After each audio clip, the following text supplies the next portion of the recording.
Serotonin is a hormone and neurotransmitter that has an impact on the entire body.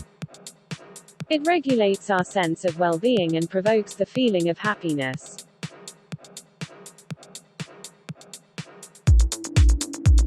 What spatial interventions and infrastructure are needed to prevent the city from becoming dull and its inhabitants not to feel morose?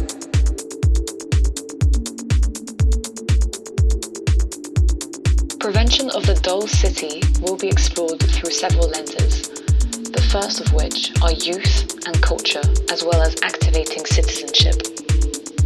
Facilitating the coexistence of different values of young people and adults is an important step forward in keeping the cultural and democratic heartbeat of the city alive.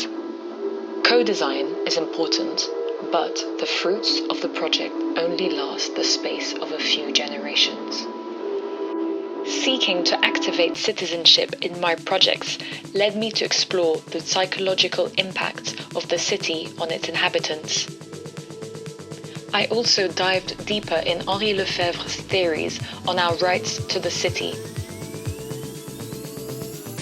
I also argue that traditional architects have little agency over systemic change. However, the spatial designer, a hybrid form of practice, can participate in systemic change thanks to their interventions on multiple scales within the city. The third part of my essay speaks of anarchy, disorder, and non-conformity as a way of maintaining pleasure in the city. I am interested in the work of the situationist movement and the focus on constructing or deconstructing situations. I am intrigued by the term anarchitecture and activist architect. I will seek to create performative acts or objects to intervene within my site.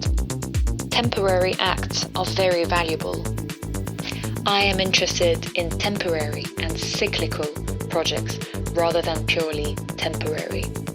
I believe that through cycles we are able to keep the momentum of active citizenship alive.